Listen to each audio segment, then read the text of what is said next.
Hi guys, and welcome back to my channel. My name is Alicia Darleen. For those of you that are new to my channel, for those of you that have been following me, I want to say welcome back. This video in particular is going to be all about my postpartum journey. So if you haven't already, go back and watch my birth story.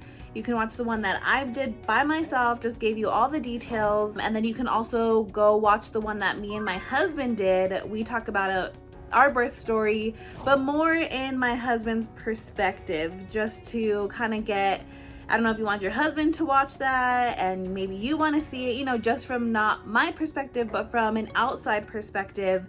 We go into all the details about that, so you can go check out those videos. If you haven't already, please like and subscribe to my channel. You can also turn on that notification bell and get notified every single time I come out with a new video. If you are currently pregnant, I make a bunch of videos from week 6 of pregnancy all the way until I gave birth at week 40.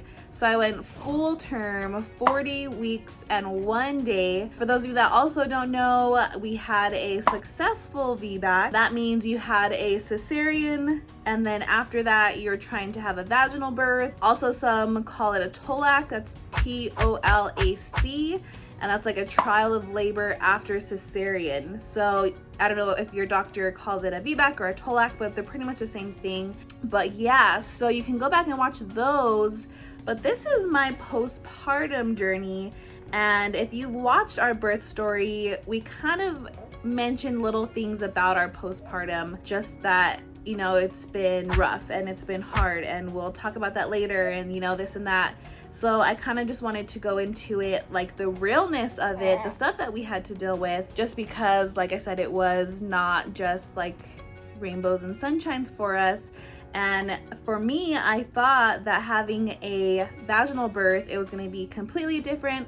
I was going to walk out of my room and like right after having him, and I've heard of all these stories that, you know, vaginal birth is the best, of course, and right after, you know, you give birth, you can probably go to the bathroom, and like it just sounded so much easier recovery wise, because, you know, prior to this I had the cesarean or the C-section, and that was pretty rough too, you know, just because it's like a major surgery. So I was expecting, you know, with the vaginal birth for it to be a lot easier, I guess. I thought it would be harder during the labor and the delivery part. I thought it was going to be harder because, you know, you don't have to go through that with a cesarean, but I thought the recovery was going to be just like a breeze compared to the C-section.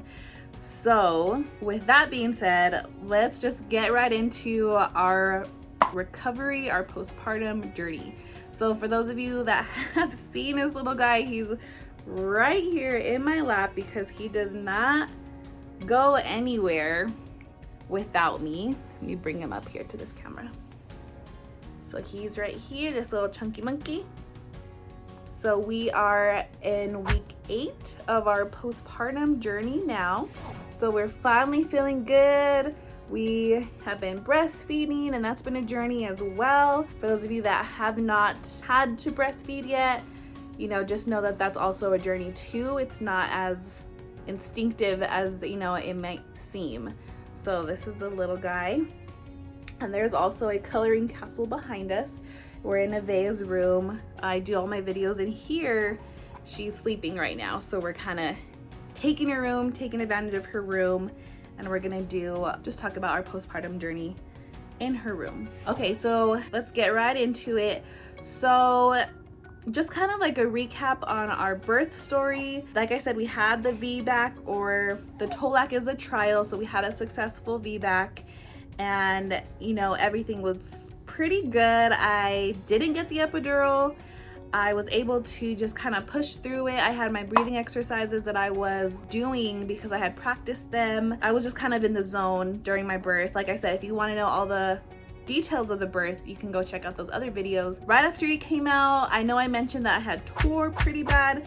I actually got a 3rd degree tear. So it's not a 4th degree, which is all the way, is a 3rd degree. So it was pretty, you know, intense. So I tore just because he came out so fast. And with the tear, I lost a lot of blood, and They never mentioned the word hemorrhage, but they were mentioning blood transfusion because I had lost so much. So they were stitching me up for about 45 minutes to an hour long just because I had tore so bad. So they were stitching me up for a while, and then they went to sit me up afterward. You know, everything is good. And I guess I had passed out for a couple seconds, like my eyes rolled back. And then I just remember looking to the nurse, you know, to the side of my bed and just saying, I feel really lightheaded. And then that's when I guess I passed out.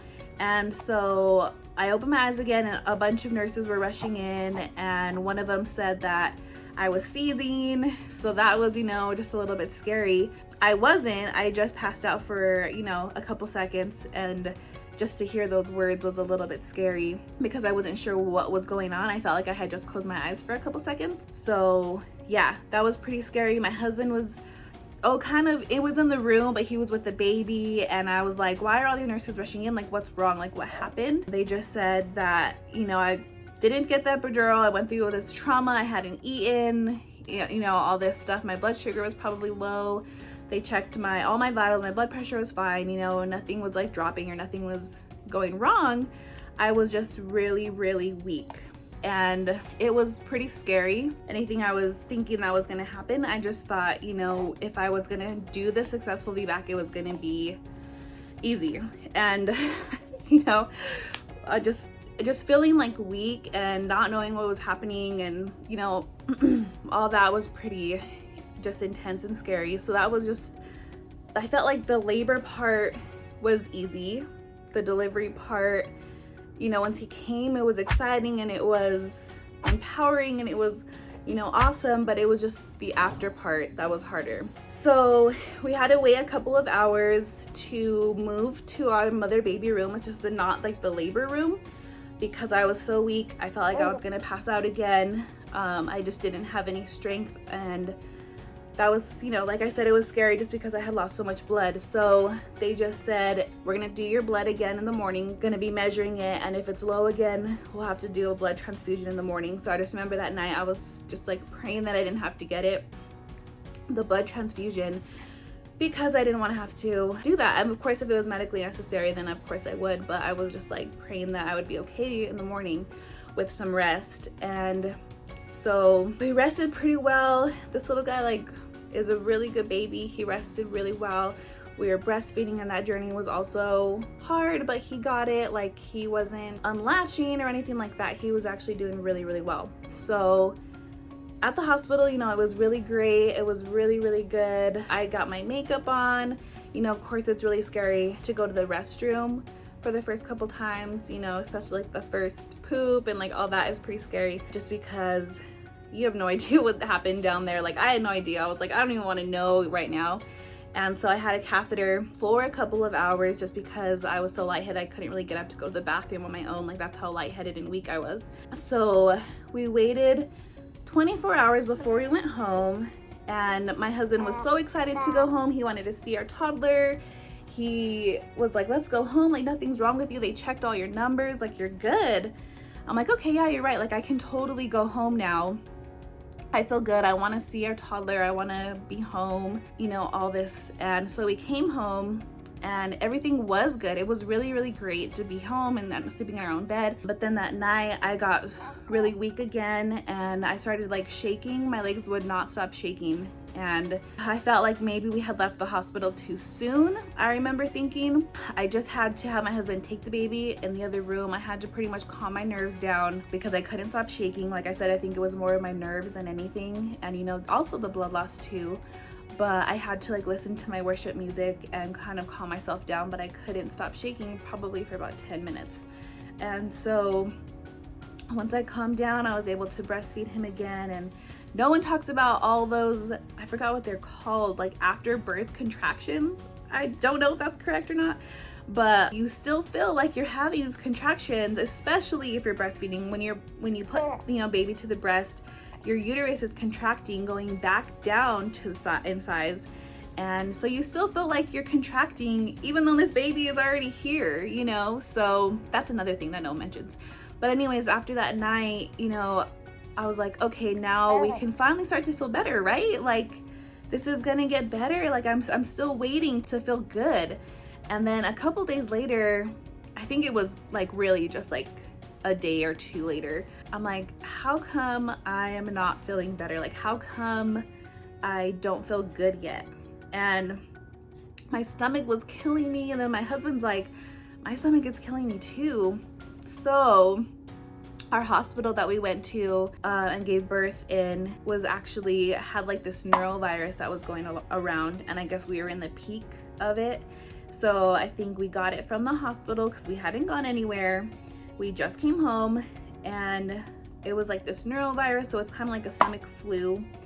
And that was really, really awful timing because I, going to the bathroom and having to use like this Perry bottle, and like it's still scary down there. I don't even know. Plus like the stomach bug. I got it, my husband got it, my mom got it because she was here taking care of my toddler. My toddler got it.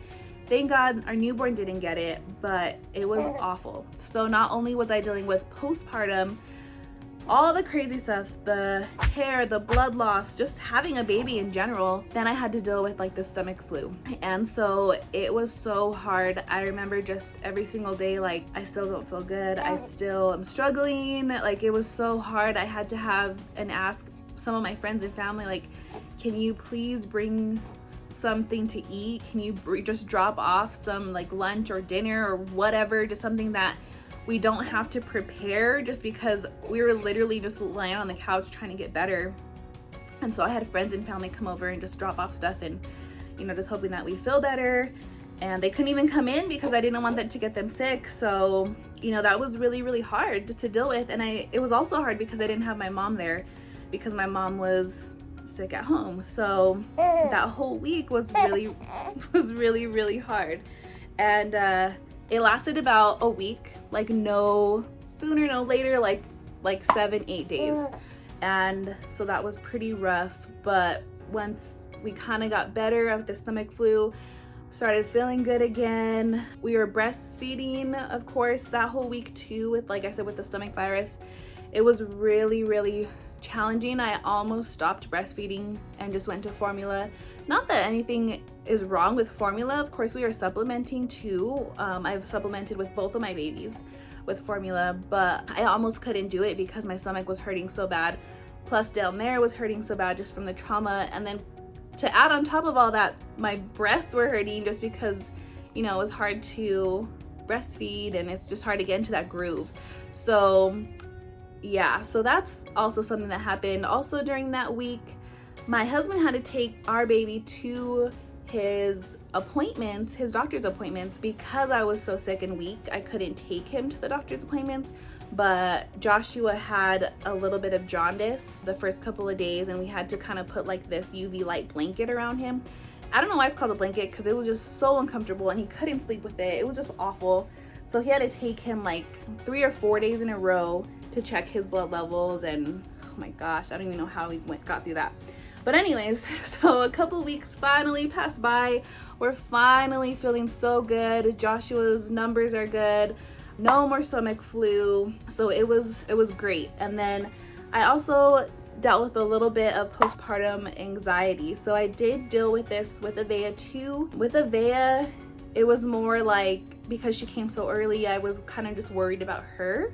So for some reason I was like just kind of worried about her, just kind of anxious, like, is she okay? That kind of stuff. I wanted to make sure that, she was good. People that came over washing their hands, that kind of stuff. And then of course we entered like the COVID, and my anxiety did not get better from, that having a baby during that season. And then from this one, I felt like Joshua was good. Like, I was not worried about him at all. He was like such a good baby. His numbers were great. Everything was good. I was more worried about myself. I don't know why. I think just because my labor was so hard and I had lost so much blood and I was hurting so bad, and just everything like I had mentioned already, I dealt with just a little bit of, not a little bit, but I was dealing with postpartum anxiety. And it was just really hard because I felt like, why am I thinking all these things? Like, how come?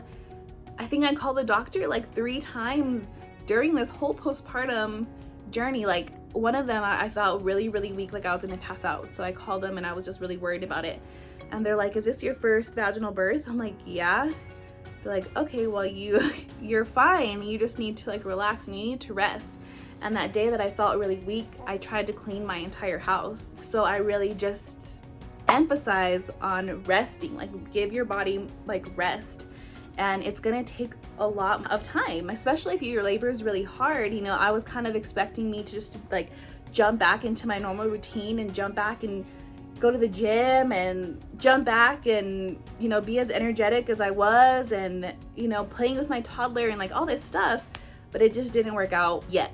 So I just really needed to give my body more rest. And I think that's a huge thing for like new moms, that if I can just give you any piece of advice is just not to rush the rest, just because your body has gone through so much, especially like I said, if you tear and you lose a lot of blood, or if you have any kind of like complications, I guess I would say, that you really just need to give your body rest and you need to give your body time. And it's okay. That's why they have like this 6-week postpartum checkup, is because after like around 6 weeks you start to feel good. I personally didn't start to feel myself until like 7 weeks. So I needed that extra week to kind of heal and not to take it too crazy, I guess, not to do too much, because on the days that I would be cleaning too much or doing too much, then I would start to feel sick. So I definitely encourage you just to rest. If you have other kids, of course, you know, have your in-laws come over, have your friends come over. If your husband can watch them, you know, just try to make time for yourself and not to expect too much from yourself. I think I was expecting, you know, like I said, just to jump back into my normal routine easy. I mean, I really just rested after that. I just did a lot of praying that I would be okay.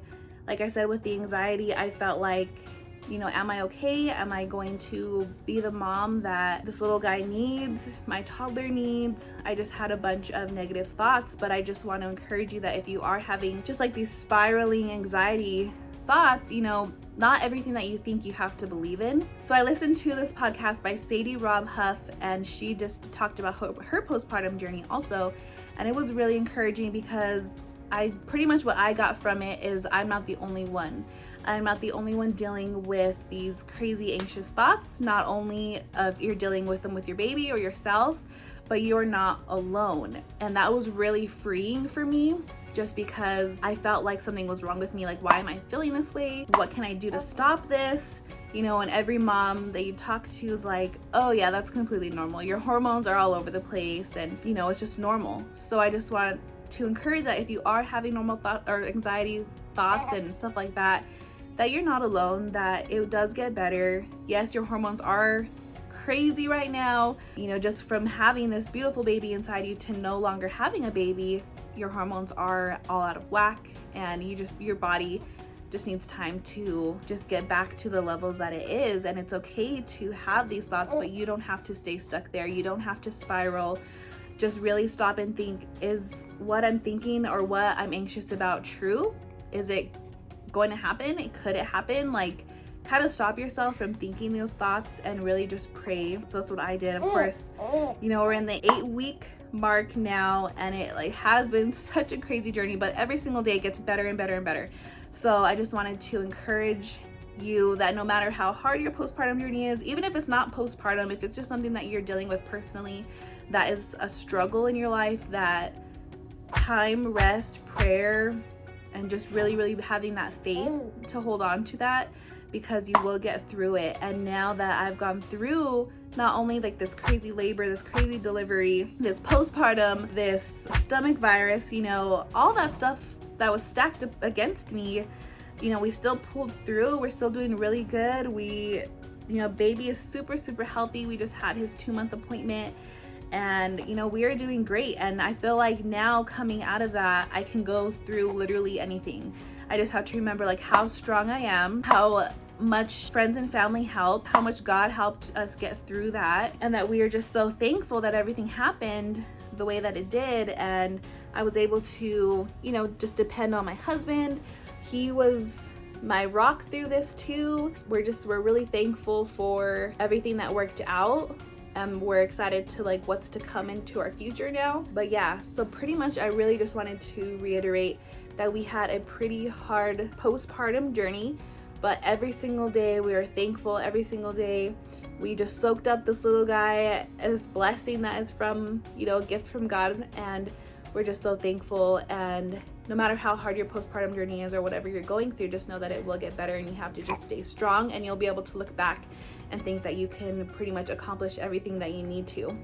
And hope you feel empowered. I also just want to mention that if you are dealing with any anxiety, depression, just know that you are not alone, to reach out to your friends and your family, because especially the ones that have had kids before can totally relate to you, and you know that you're not alone through this journey, and it will get better and better, like I said, every single day. And now we are feeling like so good.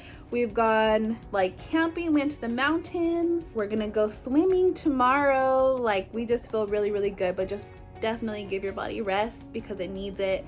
You just went through this big trauma, you know. Give your body at least 8 weeks. Once you get 8 weeks, I feel like you will feel really, really good. Well, I think it's time to feed this little guy. We're just so thankful. We're just so happy. We praise God every single day. We could not be where we are without God, you know, so we're just so thankful. But if this video was encouraging to you, you know, I hope it is. Please like and subscribe to my channel, and we will see you guys in the next video. Say bye, Joshua.